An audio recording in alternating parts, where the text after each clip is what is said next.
Pain killer खानी है तो जो दाल चीनी है वो पेन किलर से भी ऊपर दर्जे का काम करती है। कभी ट्राई करके देखिए। लेकिन दालचीनी वो गोल वाली हो, गोल वाली दालचीनी सुने कौन सी वाली? गोल वाली लंबी दालचीनी हो, बेहतरीन। दर्द हो रही है, एक दो नुस्खे भी बता दे दर्द के लिए। अच्छा दर्द के लिए आप ना दालचीनी गोल वाली लें और लौंग 3 अदद और दालचीनी का इतना सा टुकड़ा 1 इंच का। ठीक है, इससे तो दांत का दर्द भी चला जाएगा। यकीन करें अगर आप इसे कहवा बना के इस्तेमाल कर लें या चाय में डाल के पी लें, अगर आपका जिस्म दर्द हो रहा है, बुखार है आपको, फौरी तौर पे पैराडोल से भी ज़्यादा तेज़ असर करती है सर वाकई। अगर लौंग, अगर आपके दांतों में दर्द रहता है तो एक ही नुस्खा है, आप 1 बोतल पानी की ले लें, ये ½ लीटर ही ले लें। हाँ। इसमें 5 अदद लौंग डाल के रख दें, 2 दिन बाद उसका असर इसमें निकल जाएगा। उसके बाद रोजाना 1 से 2 कुल्लियाँ कर लिया करें, आपके दांतों में दर्द नहीं होगा। एंटीसेप्टिक भी है, मैं कहता हूँ कमाल का रिजल्ट है।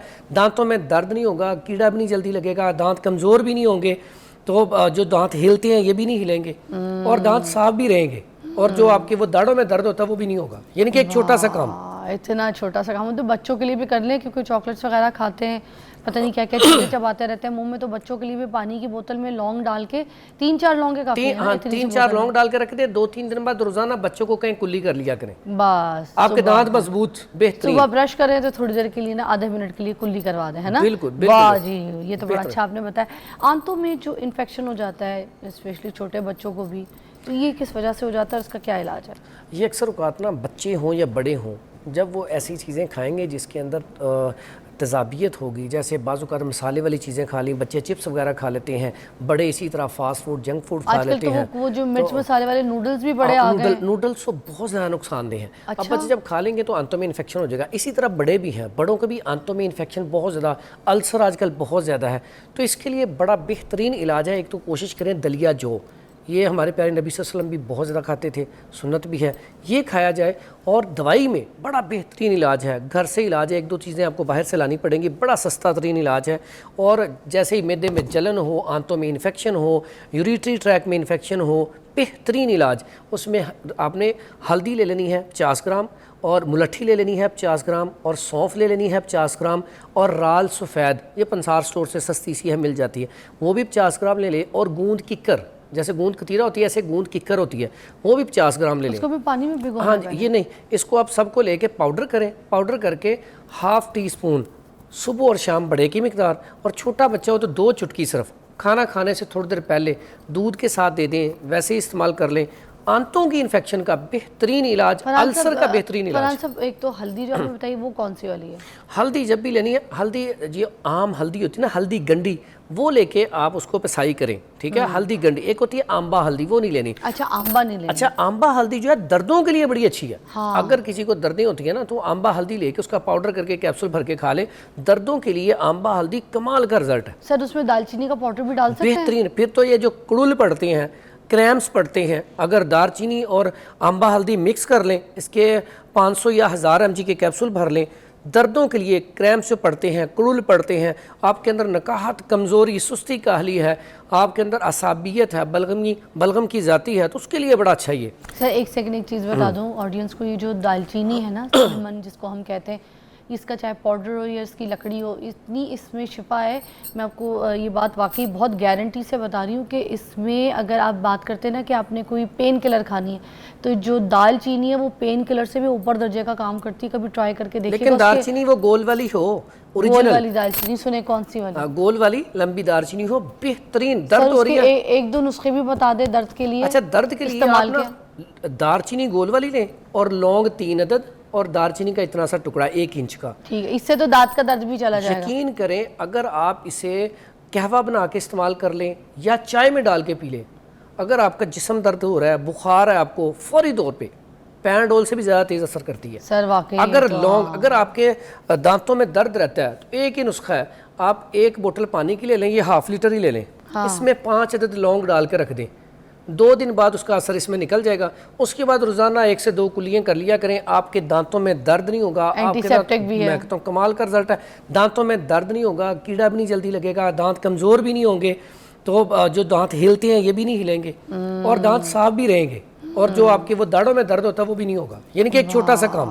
इतना छोटा सा काम, तो बच्चों के लिए भी कर लें, क्योंकि चॉकलेट्स वगैरह खाते हैं, पता नहीं क्या क्या चीज़ें चबाते रहते हैं मुंह में, तो बच्चों के लिए भी पानी की बोतल में लौंग डाल के 3-4 लौंगे काफी है, हाँ, इतनी सी 3-4 बोतल लौंग डाल के रख दे, 2-3 दिन बाद रोजाना बच्चों को कहीं कुल्ली कर लिया करें, में। बस आपके दांत मजबूत बेहतरीन। सुबह ब्रश करें तो थोड़ी देर के लिए ना, आधे मिनट के लिए कुल्ली करवा दें, है ना। बिल्कुल, वाह जी, ये तो बड़ा अच्छा आपने बताया। अच्छा, आंतों के इन्फेक्शन जो बढ़ जाते हैं उनका क्या खतरा होता है?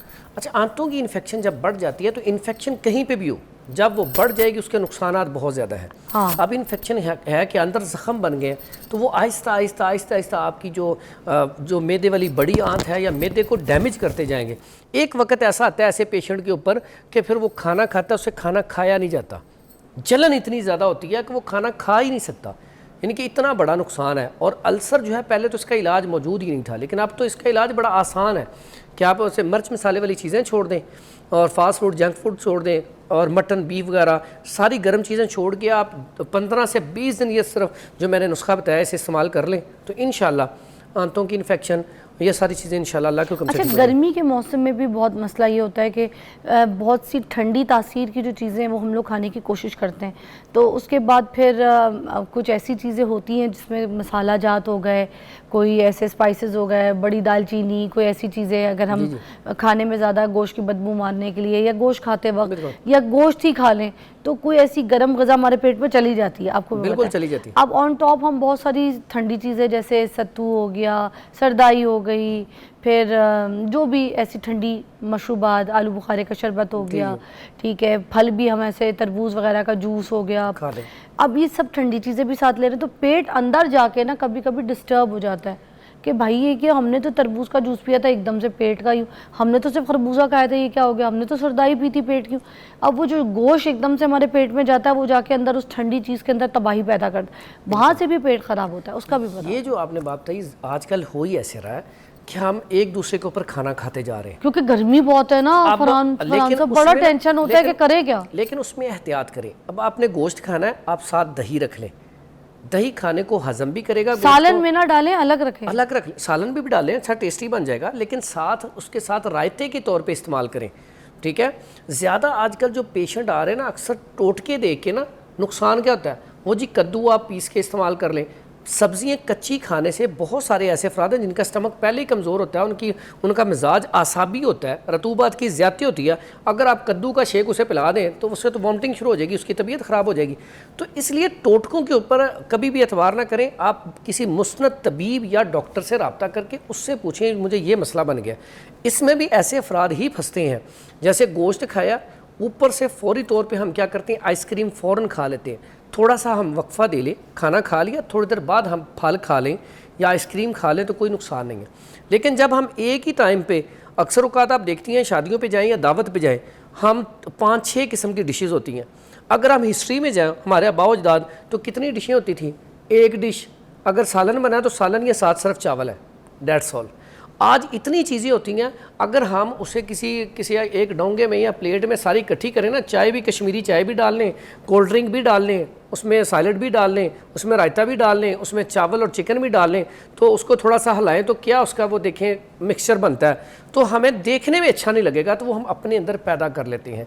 मैं समझता हूँ हमें नेचर की तरफ जाना चाहिए, हमें सादा ग़िज़ा लेनी चाहिए। अगर आप सादा ग़िज़ा लेंगे, वेजिटेरियन बनेंगे, गोश्त खाएं, हफ्ते में एक दफ़ा इस्तेमाल करें, वेजिटेरियन बन जाएं, यकीन करें बहुत सारे हमारे मसाइल ख़त्म हो जाएंगे। आज लोग अक्सर औक़ात शुगर पेशेंट आते हैं, वो जी मीठे को बड़ा दिल करता है, मीठा खा लिया, मैं कहता हूँ कोई बात नहीं, लेकिन आप उतनी वॉक करें।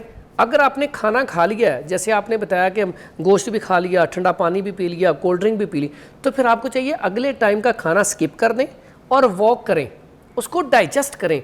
पहले लोग अगर खाना खाते थे तो वॉक कितनी ज़्यादा करते थे, ऐसे ही है। तो हम वॉक नहीं करते। मैं कहता हूँ सिर्फ आप सुबह की वॉक शुरू कर देना तो आपके आधे मसाइल ख़त्म हो जाए। क्या बात है फरहान साहब, बहुत बहुत शुक्रिया, बड़े सारे इलाज भी आपने तजवीज़ किए हैं इनको